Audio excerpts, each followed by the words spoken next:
اللہ تبارک و تعالیٰ ارشاد فرماتا ہے کہ تکاثر کا مطلب ہوتا ہے کسی بھی چیز کی کثرت، بہت زیادتی، کھانے میں زیادتی، پینے میں زیادتی، سونے میں زیادتی، مال میں زیادتی، آرام میں زیادتی، کسی بھی چیز میں بہت زیادہ چیز ہو جانا، اس کو کہتے ہیں تکاثر۔ اور رب تعالیٰ فرماتا ہے یہ بہت زیادہ آرام پسند یا تکاثر نے تمہیں غفلت میں ڈال دیا ہے۔ جب بھی کسی کے پاس کوئی چیز زیادہ آتی ہے تو آدمی غافل ہونے لگتا ہے، سب کے لیے نہیں لیکن اکثریت کا ایسا ہے۔ آپ کو میں یہ بات بتا دوں کہ ہم تو دعا یہی کرتے ہیں کہ ہمیشہ خوش رہیں، سلامت رہیں، اور ہم چاہتے بھی یہ ہیں کہ خوش رہیں، سلامت رہیں، بلکہ حقیقت یہ ہے بزرگوں نے فرمایا کہ اگر تمہیں بیماری نہ آئے اور دکھ اور درد نہ پہنچے تو پھر تمہارے اندر غرور و تکبر آنے لگ جاتا ہے۔ اور اتنا ہی نہیں، آپ کو میں بتاؤں کہ فرعون جس نے انا ربکم الاعلی کا دعویٰ کیا، یعنی میں تمہارا سب سے بڑا خدا ہوں، فرعون کو یہ جو غرور آیا اس کی ایک وجہ مفسرین نے فرمائی کہ اس کو 100 سال تک کبھی بخار تک نہیں آیا، نہ کبھی سردی نہ کبھی بخار، طبیعت کبھی خراب نہیں ہوئی، اور اتنا صحت مند کہ ایک آدمی 1000 لوگوں سے مقابلہ کر سکتا تھا، وہ شیروں کو چیر پھاڑ کر رکھ دیتا، تو طاقت بھی زیادہ، آرام بھی ہمیشہ۔ تو اس کو اس غرور نے یہاں تک پہنچا دیا کہ وہ خدائی کا دعویٰ کر بیٹھا۔ اس کو یہ لگنے لگا کہ میں ہی تمہارا سب سے بڑا خدا ہوں اور میں ہی تمہارا پالنے والا ہوں۔ اسی لیے میرے عزیزو قرآن کہتا ہے الہاکم التکاثر، تکاثر نے تمہیں غفلت میں ڈال رکھا ہے۔ اب یہ بھی میں بتاؤں، سیدنا عمر ابن خطاب رضی اللہ تعالیٰ عنہ کے گھر جب کبھی خوشیاں آتی تو آپ رونے لگ جاتے تھے۔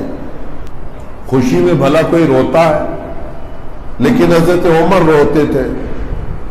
اور لوگ اگر آپ سے کہتے کہ آج تو خوشی ہے آپ کے گھر میں، آپ رو کیوں رہے، تو حضرت عمر فاروق رضی اللہ تعالیٰ عنہ فرماتے ہیں کہ اللہ تبارک و تعالیٰ جب کسی بندے کو اس کے گناہوں پر ڈھیل دیتا ہے تو ایسی خوشیاں عام کر دیتا ہے۔ تو میں یہ سوچتا ہوں کہیں مولا تعالیٰ میرے خطاؤں پر اور گناہوں پر ڈھیل تو نہیں دے رہا جو اتنی خوشیاں مجھے مل رہی ہیں۔ میرے عزیزو ہمیشہ خوشیاں آنا یا ہمیشہ اس طرح کے مال کی زیادتی کی طلب کرنا، یہ بھی تمہیں کبھی کبھار غفلت اور گمراہی کی طرف لے جاتا ہے۔ تو ہونا کیا چاہیے اس کے لیے؟ جب تکاثر ہے، مال جس کے پاس بہت زیادہ ہے اکثر تو اس کا وقت حساب کتاب نہیں گزر جاتا ہے، اس کو مینٹیننس میں ہی 24 گھنٹے بھی ناکافی لگتے ہیں۔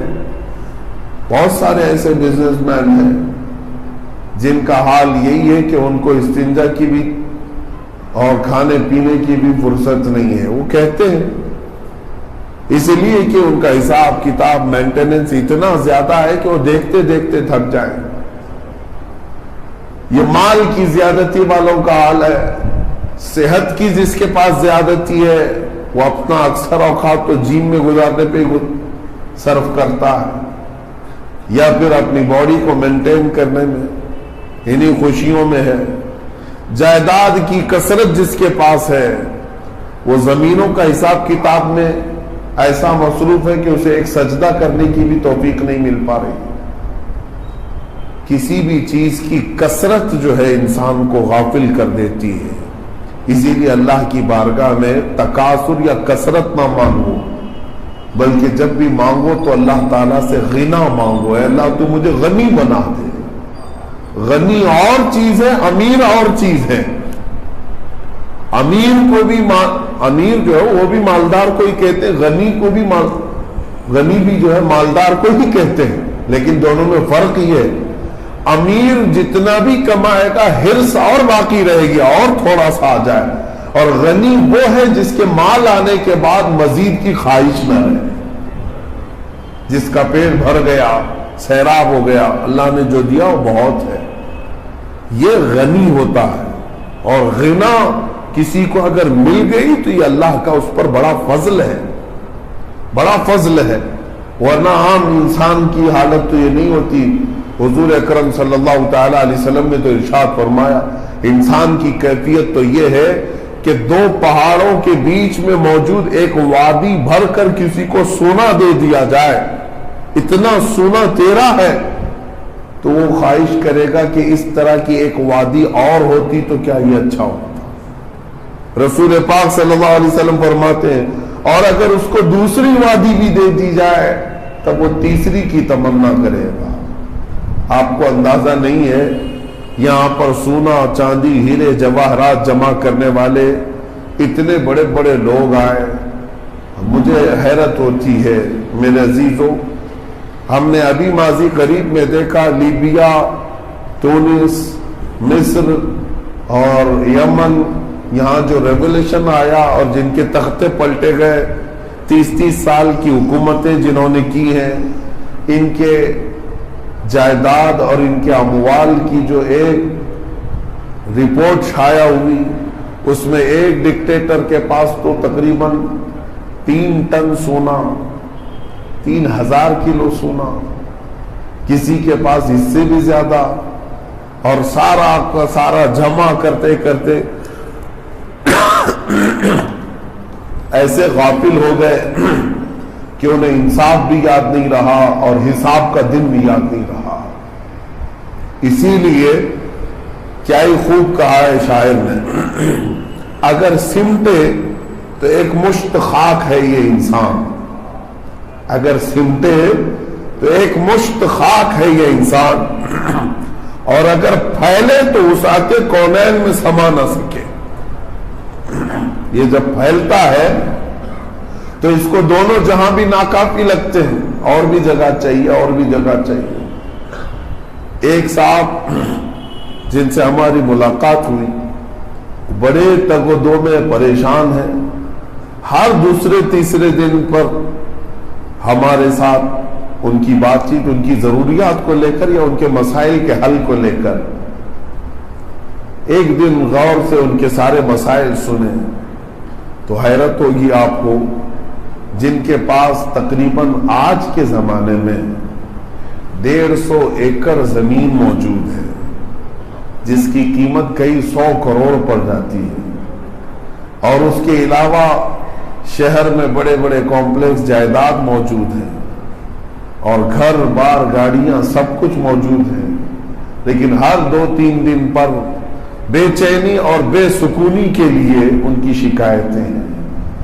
میرے عزیزو، اتنا مال رکھنے کے بعد بے چینی اور بے سکونی کس بات کی ہے؟ آپ توجہ تو چاہیں، بے چینی اور بے سکونی اس بات کی ہے کہ جتنا میرے پاس موجود ہے اس کو میں مزید کیسے بڑھا سکوں، اس کو مزید کیسے بڑھا سکوں تاکہ ہماری آنے والی نسلیں محتاج نہ رہیں۔ ہم نے کہا میاں بیوقوف ہو، اتنا ابھی موجود ہے کہ 7 نسلیں کھا سکتی ہیں، پھر بھی تمہیں ابھی فکر ہے۔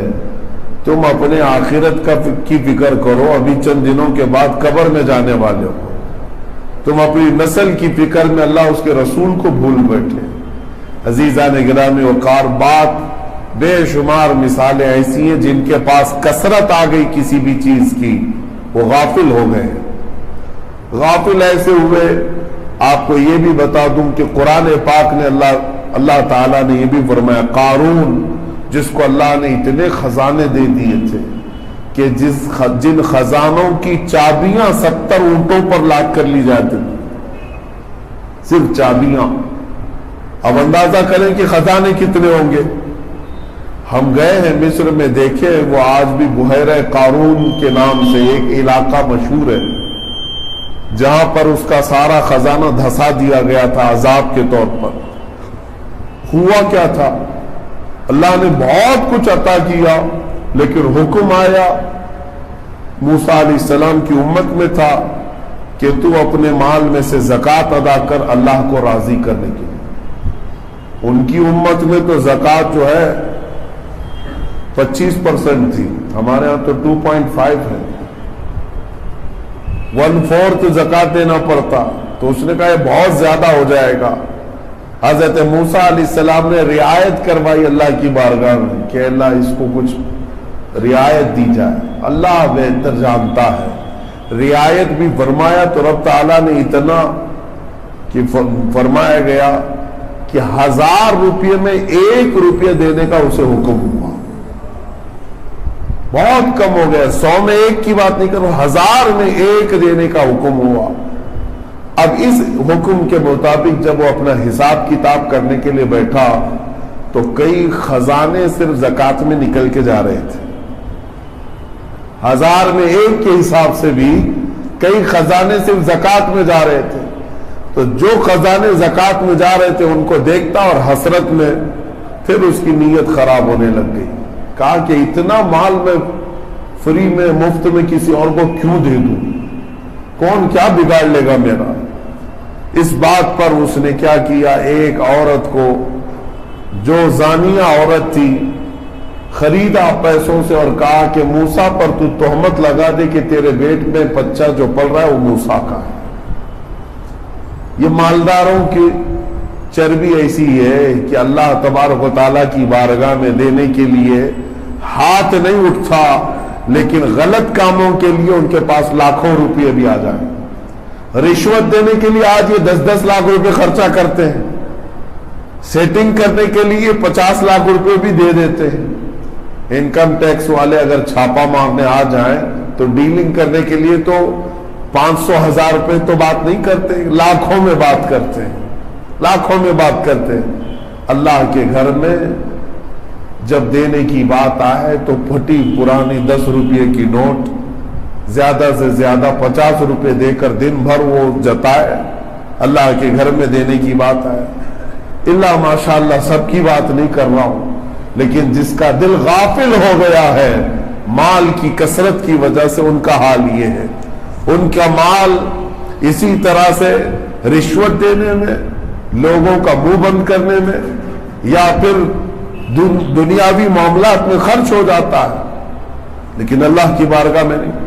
قارون نے یہی حرکت کی تھی, اور ایک مجمع میں جب حضرت موسیٰ علیہ السلام بیٹھے تھے اس عورت کو اس نے بلوایا اور پہلے موسیٰ علیہ السلام سے مسئلہ پوچھا کہ اے اللہ کے نبی زنا کرنے والے کے لیے کیا سزا ہے. آپ نے فرمایا سنساری پتھر مار کر اسے ہلاک کر دیا جائے گا, شہر بدر کر دیا جائے گا, منہ کالا کر دیا جائے گا. حضرت موسیٰ علیہ السلام نے جب یہ جواب دیا تو قارون نے کہا اگر آپ نے کیا تو کیا کیا جائے. اللہ اکبر, موسیٰ علیہ السلام کو جلال ہے اللہ کے نبی کے بارے میں. اور پھر قارون نے اس عورت کو کھڑا کیا کہ اے عورت بول, تیرے پیٹ میں جو بچہ پل رہا ہے وہ کس کا ہے. وہ عورت کھڑی ہوئی مجمع میں اور تھر تھرانے لگی, کپ کپانے لگی اور کہنے لگی کہ قارون نے مجھے مال دیا ہے اور یہ الزام لگانے کے لیے کہا ہے کہ موسیٰ علیہ السلام کے متعلق میں کہوں کہ میرے پیٹ میں بچہ ان کا پل رہا ہے, اور میں گواہی دیتی ہوں کہ موسیٰ علیہ السلام اس گناہ سے پاک ہے. بڑے مجمع میں اس نے کہا. اب حضرت موسیٰ علیہ السلام کو جلال آیا. آپ نے اللہ کی بارگاہ میں عرض کی کہ مولا اس کے خزانوں کو ہمیشہ کے لیے ختم فرما. اس کے خزانے پورے کے پورے ریت بن گئے, بالو کی شکل میں, سب دھواں ہو گئے. اور پھر حضرت موسیٰ علیہ السلام نے زمین کو حکم دیا کہ قارون کو نگل جا. زمین پھٹ گئی اور قارون ہمیشہ کے لیے اندر دھس گیا. یا اس قارون کی بات کر رہا ہوں جس کے ایک خزانے تک آج کے بڑے بڑے ریچسٹ لوگ بھی نہیں پہنچ سکتے. آج دنیا کے جو سب سے بڑے مالدار ہوں گے وہ بھی قارون کے خزانوں کے برابر نہیں پہنچ سکتے. لیکن انجام کیا ہوا, اس کثرت نے اسے کافر کی موت مار دیا, اسے نافرمان بنا کر کے دنیا سے ختم کر دیا. کسی چیز کی کثرت جو ہے انسان کو کبھی غافل کر دیتی ہے. اسی لیے اپنے پاس اتنا رکھو کہ اللہ تبارک و تعالیٰ سے غافل نہ ہونے پائے. اب بعض لوگ جب بھی ہم اس بات کو کرتے ہیں, مذمت کرتے ہیں دنیا کی یا مال کی, تو لوگوں کو ایسا لگتا ہے کہ مال اور دنیا کی اگر مذمت ہے تو آپ کیوں کماتے ہیں، ہم کیوں کمائیں، خالی بیٹھ جائیں اللہ اللہ کرتے ہوئے۔ میرے عزیزوں، میں اس مال کی مذمت کرتا ہوں جو تمہیں اللہ سے دور کرتا ہوں، ورنہ اگر آپ روز کروڑ روپے کماتے ہو، جائز ہے آپ کے لیے، 100 کروڑ روپے کماتے ہو دن میں کہتا ہوں بالکل حلال ہے، لیکن شرط یہ ہے کہ تمہارا سجدہ قضا نہ ہونے پائے اور تمہارے نبی کی محبت میں کمی آنے نہ پائے۔ اگر یہ چیزیں ہیں تو شوق سے کماؤ، تمہاری عبادتوں میں کوئی کمی نہیں آ رہی ہے اور تمہارے سجدوں کی قضا نہیں ہوتی اور تمہارے نبی پاک سے محبت اور الفت میں کمی نہیں آتی، تو یہ مال تو عثمان غنی کا مال ہے، یہ مال تو عبد الرحمن بن عوف کا مال ہے، یہ مال تو سیدنا ابوبکر صدیق کا مال ہے۔ ہم اس بات کی مذمت نہیں کرتے۔ میرے عزیزوں، اب علاج کیا ہے جب کسی کے پاس کثرت ہو گئی اور غافل ہو گیا دل کی غفلت کے اندازے اسی سے لگا سکتے ہیں کہ دل زیادہ عبادتوں میں نہیں لگتا، اللہ رب العزت کے حضور بیٹھنے کا دل نہیں کرتا، بھاگنے کا دل کرتا، یہ غافل دل ہے۔ برسوں ہو گئے اس کو ذکر نہیں کیا، اسے یاد کر کے رویا نہیں، جبکہ جانا اسی کے پاس ہے۔ ہم نے دیکھا ہے کہ ایک محبوب محب کی جدائی میں روتا تو ہے، اگر شوہر اور بیوی بے پناہ محبت کرتے تھے اور ان کے اندر جدائی ہو گئی تو زمانے تک یہ اپنی جدائی پر غم بھی کرتے ہیں کہ آخر کب ہم دونوں کی پھر سے ملاقات ہوگی۔ اس پر تو شعر و شاعریاں ہو گئی، کتنے بڑے بڑے شاعروں نے عشقیہ اشعار لکھ دیے، محبوب کے وصال، محبوب کی ملاقات، اور ایک عاشق اپنے معشوق کے ملاقات کی تمنا میں پوری زندگی گزار جاتا ہے کہ وہ کب دن آئے گا جب میں اپنے حبیب سے، اپنے محبوب سے ملوں گا۔ لیکن یہ کوئی پکی بات نہیں کہ دنیا میں تمہارا معشوق یا تمہارا محبوب مل بھی سکتا ہے، یہ کوئی پکی بات نہیں۔ ایک بار جدا ہو گیا تو ہو سکتا ہے مل بھی جائے، ہو سکتا ہے کبھی نہ ملے، لیکن اتنی بات تو پکی ہے کہ ہر انسان کو اپنے مولا سے ضرور ملنا، اپنے رب سے ملنا ضرور ہے، یہ بات تو طے ہے۔ تو جس رب ذوالجلال سے ملنا طے ہے، اس کے لیے کبھی ملاقات کی تمنا ہی نہیں کیا، کبھی گڑ گڑائے نہیں۔ آپ کو میں بتاؤں، حضرت مولانا روم رحمت اللہ تعالی علیہ، جلال الدین رومی مثنوی شریف کی جہاں سے ابتدا کرتے ہیں نا اپنی مثنوی کو، کتاب میں جن اشعار سے آپ نے شروع کیا ہے وہی کتنے بہترین چیزیں۔ بشنو از نہ حکایت چومی کنن، کہتے ہیں کہ یہ جو بانسری ہے نا اس کو غور سے سنو، یہ کیا بیان کر رہی ہے۔ بانسری لکڑی کی ہوتی ہے نا، ہو سکتا ہے آپ نے دیکھا ہوگا بانس کی لکڑی سے، اور جب اس میں بانسری بجانے والا پھونک مارتا ہے تو وہ میٹھی میٹھی آواز نکالتی ہے، اس میں سے سر نکلتے ہیں اور اس سے سارے لوگ اپنا انٹرٹینمنٹ سمجھتے ہیں کہ اتنی پیاری آواز آ رہی ہے، سب کو سکون لگ رہا ہے، تفریح کر رہے ہیں۔ بانسری کی آواز پر کئی لوگ تھرکتے ہیں، کئی لوگ ناچ رہے ہیں، کئی لوگ اپنے دل میں ٹھنڈک محسوس کر رہے ہیں، لیکن مولانا روم فرماتے ہیں کہ غور سے سن، یہ کیا کہہ رہی ہے یہ لکڑی کی بانسری؟ تجھے تو باجا لگ رہا ہے، تجھے تو گانا لگ رہا ہے، حقیقت کیا ہے اس لکڑی کی؟ یہ اہل تصوف اور اہل اللہ سمجھ سکتے ہیں۔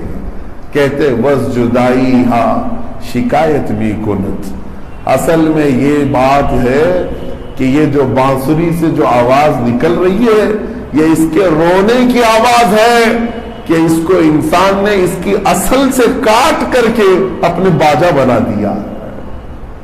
لکڑی کو کاٹا گیا ہے نا کسی درخت سے، تو یہ لکڑی اپنے اصل سے کٹنے کے غم میں رو رہی ہوتی ہے اور تم تو اس کو باجا سمجھ رہے ہو۔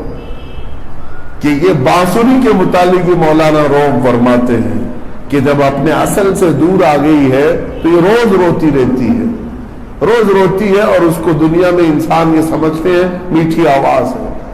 اس حکایت کا مطلب یہ ہے کہ انسان کو ہونا یہ چاہیے کہ وہ اپنے رب کی ملاقات میں روز تمنا کرے، روز تمنا کرے۔ یہی سورہ کی طرف میں پھر سے آتا ہوں، الہاکم التکاثر، اللہ نے فرمایا تکاثر نے تمہیں غفلت میں ڈال دیا ہے، یعنی دنیا کی بہت زیادتی نے تمہیں غافل کر دیا ہے۔ ہونا کیا چاہیے مولا، آپ اس غفلت کو دور کیسے کریں، یہ غفلت کی چادر ختم کیسے کریں؟ رب تعالیٰ فرماتا حتی زرتم المقابر، ہونا یہ چاہیے کہ تم جاؤ قبروں کی زیارت تو کرو۔ دیکھو قبروں کی زیارت کا مطلب یہاں پر صرف اور صرف بزرگوں کی، اولیاء اللہ کی قبریں ہی مراد نہیں ہے، بلکہ عام قبروں کے متعلق ہے۔ اور زیارت سے مراد صرف اس لیے نہیں کہ تم چادر چڑھاؤ، پھول چڑھاؤ اور آ جاؤ، بلکہ قرآن جس زیارت کی بات کر رہا ہے وہ یہ ہے کہ جاؤ دیکھو قبرستان میں اور قبروں والوں کے متعلق پوچھو کہ یہ کیا تھے، کون تھے، کب تھے، اور پھر آج دیکھو کہ وہ کس طرح خاموش سوئے ہوئے ہیں۔ یہ تمہاری عبرت کی جگہ ہے، یہ تمہاری عبرت کی جگہ ہے جہاں تم سب پہنچو گے اور ہم بھی پہنچیں گے۔ میرے عزیزوں، آپ کو اندازہ بھی نہیں، یہ ایک سانس کی ڈور صرف کٹ جائے تو اس دنیا سے اس دنیا میں چلے جاتے۔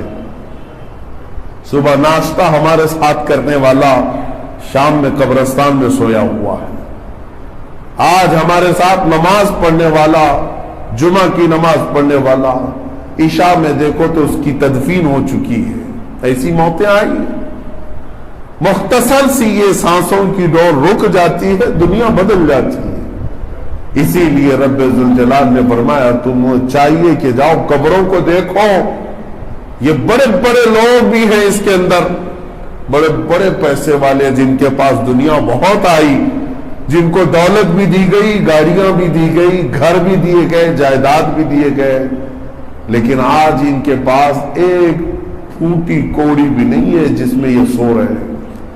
عزیزان گرامی وقار، یہ عبرت کی جگہ ہے، اور مومنین کو آج ہمارا حال تو یہ ہے، خصوصیت کے ساتھ میں اکثر لوگوں کو دیکھتا ہوں سنیوں میں قبروں کی زیارت کا مطلب یہ یہی سمجھ بیٹھے ہیں کہ جائیں خوب پھول چڑھائیں، چادر چڑھائیں اور اس کے بعد آ جائیں ٹھٹا مارتے ہوئے، ہنستے ہوئے۔ میرے عزیزوں، ہم جو پھول انہیں پیش کرتے ہیں وہ در حقیقت اس لیے کہ یہ پھول اور پتے تسبیح پڑھتے ہیں، اس تسبیح سے ان کو سکون ہو، ورنہ یہ کوئی رسم و رواج کے طور پر نہیں ہے۔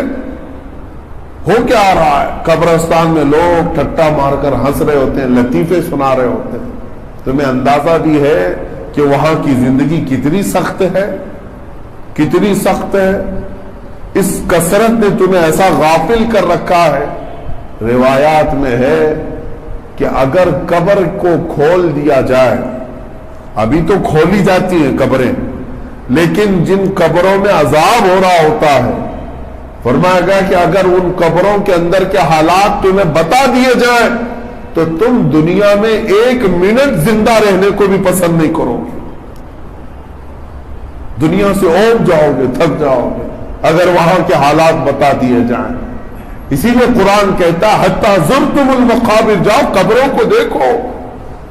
یہاں ممبئی والوں کے لیے تو حالات ایسے ہیں کہ 6 مہینے کے بعد قبریں کھد جاتی ہیں، اکثر جگہ پر یہ حالات ہیں۔ ہم انہی لوگوں کو گھر سے نکال رہے ہوتے ہیں جن کا ڈیل ڈول کیا تھا، ان کا حسن و جمال کیا تھا، ان کی صحت کیا تھی، لیکن کبھی ان کا پاؤں پکڑ کر نکال رہا ہوتا ہے گور کن، کبھی ان کا سر ہاتھ میں آ جاتا ہے، کبھی ہاتھ میں آ جاتا ہے، ٹوٹی ہوئی ہڈیاں قبر میں، اس کے سوا کچھ نہیں ملتا۔ عزیزان گرامی وقار، یہ زندگی کے ختم ہونے کی سچی داستان ہے، اس میں کوئی شک نہیں کر سکتا۔ آج دنیا کا اگر سب سے بڑا سچ جسے نہ چاہتے ہوئے بھی تمہیں ماننا پڑے گا وہ موت ہے۔ تم ہزار نہ چاہو لیکن تمہیں تسلیم کرنا پڑے گا کہ موت آنی، موت ہے، چاہے وہ ہندو ہو کہ یہودی ہو، کوئی عیسائی ہو کہ سکھ ہو، کوئی ہو، اس چیز سے انکار نہیں کر سکتا۔ اسی لیے قرآن کہتا ہے تمہاری تکاثر تمہاری غفلت کو اگر کوئی چیز ہٹا سکتی ہے تو وہ قبروں کو دیکھو جا کر. اسی لیے وہ بات مجھے یاد آتی ہے، حضرت سفیان ثوری رضی اللہ تعالیٰ ایک جنازے کو دیکھتے ہیں جس میں ایک چھوٹی 8 سال کی بچی جنازے میں پیچھے پیچھے چل رہی تھی. اس کے باپ کا جنازہ تھا، وہ روتی ہوئی جا رہی تھی اور کیا کہہ رہی تھی کہ بابا جان آج ہمارے گھر پر کیسی بڑی مصیبت آ گئی، آپ ہم کو چھوڑ کر چلے گئے. ہمارے گھر پر آج بہت بڑی مصیبت آئی ہے، ہم تنہا ہو گئے اور آپ ہمیشہ کے لیے رخصت ہو رہے ہیں. وہ بچی پیچھے چیخ مار کر رو رہی تھی. حضرت سفیان ثوری نے اس بچی کے سر پر ہاتھ رکھا اور کہا بیٹا تمہارے گھر پر بڑی مصیبت نہیں آئی، سب سے بڑی مصیبت جو اس سے بڑی ہو نہیں سکتی وہ تمہارے باپ پر آئی، وہ موت ہے. موت سے بڑھ کر کوئی آزمائش نہیں ہے. جو تمہارے باپ پر آئی ہے وہ تمہارے گھر پر تھوڑی نہ آئی ہے. ایک بار تو وہ جدا ہوا ہے، کل سے پھر تم کھانے پینے پہ لگ جاؤ گے، تمہارے معاملات ویسے ہی چلیں گے. لیکن تمہارے باپ کے متعلق سوچا کہ اس کی آج تو پوری دنیا بدل چکی ہے. جو آزمائش آج تمہارے باپ پر آئی ہے وہ ابھی کسی پر نہیں آئی، تم پر. موت سے بڑھ کر کوئی آزمائش نہیں. پھر دوسرے دن حکایت میں لکھا ہے کہ دفن ہو گیا وہ شخص. دوسرے دن قبرستان میں حضرت سفیان ثوری گئے ہوئے تھے تو یہی 8 سال کی بچی اپنے باپ کی قبر کے پاس بیٹھی رو رہی تھی. 8 سال کی بچی تھی، اپنے باپ کو قبر میں یاد کرتے ہوئے رو رہی تھی کہ بابا جان آپ بیمار تھے، میں دوائیاں لا کر آپ کو دیا کرتی، آپ اٹھ نہیں سکتے میں بستر جھاڑ دیا کرتی، میں آپ کو شال اوڑھا دیا کرتی، آپ کو پانی اور کھانا میں پیش کر دیا کرتی. کل کی پہلی رات آپ نے قبر میں گزاری، میرے بنا آپ نے رات گزاری ہے. آپ کو دوائی کس نے دی، آپ کو کھانا پانی کس نے پیش کیا، آپ کا بستر کون جھاڑا، آپ کی شال کون اڑایا. یہ بچی ننھی سی اپنے باپ کی قبر کے پاس بیٹھ کر گریہ وزاری کر رہی تھی. پیچھے حضرت سفیان ثوری کھڑے تھے، ہائے اور اس بچی کو اٹھایا اور کہا بیٹا اب اپنے باپ سے وہ باتیں مت پوچھ، جو کچھ تو دنیا میں کرتی تھی یہ مت پوچھ، بلکہ اپنے باپ سے یہ پوچھ کہ بابا جان جو ہم نے کفن پہنا کے بھیجا تھا فرشتوں نے اس کو باقی رکھا ہے یا چھین کر ننگا کر دیا ہے. یہ پوچھ اپنے باپ سے کہ ہم نے تو تمہیں سجا سوار کر کے بھیجا تھا، بابا جان تمہارا چہرہ کل جیسا تھا ویسی ہی ہے یا پھول کر پھٹ چکا ہے.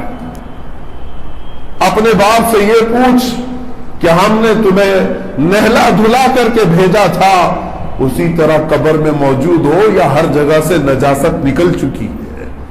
یہ حالات ہیں. حضرت سفیان ثوری یہ کہتے کہتے رو پڑے، اتنا روئے کہ ان کی داڑھی بھیگ گئی اور کہا مولا اس سے بڑی آزمائش کچھ نہیں ہے. اسی لیے حضرت عثمان غنی رضی اللہ تعالیٰ عنہ کا حال یہ تھا کہ مصلی بچھاتے اور اگر قبروں کا کوئی ذکر کرتا تو اتنا روتے تھے کہ ان کا مصلی بھیگ جاتا. ان کا غلام مصلی نچوڑ کر کے سکھایا کرتا تھا. حضرت عثمان غنی سے پوچھا گیا آپ صرف قبروں کے ذکر پر اتنا کیوں رو پڑتے ہیں؟ حضرت عثمان غنی کہتے تم نہیں جانتے یہ وہ منزل ہے کہ یہاں سے اگر نکل گیا تو ساری منزلیں آسان ہیں، ساری منزلیں آسان ہیں، اور اگر یہاں پھنس گیا تو ہر منزل اس کے لیے مشکل سے مشکل ہو جائے گی. میرے عزیزو جانا تو وہیں پر ہے، انہی قبروں میں. اسی لیے مولا تعالیٰ نے جو فرمایا حتی زرتم المقابر، جایا کرو قبروں کو دیکھ آیا کرو، قبروں کو دیکھ آیا کرو. حضور اکرم صلی اللہ تعالیٰ علیہ وسلم ایک مرتبہ حضرت ابو ہریرہ رضی اللہ تعالیٰ عنہ کے ساتھ مدینہ طیبہ کے باہر جہاں لوگ کوڑا کرکٹ پھینکا کرتے تھے، کچرا پھینکا کرتے تھے، ایک بڑا سا کوڑا دان تھا، وہاں تشریف لائے. لوگ وہاں پر اپنی میتوں کو بھی پھینک دیا کرتے تھے. زمانے جاہلیت میں کفار و مشرکین گڑوں میں اپنے مردوں کو ڈال کر چلے جاتے تھے.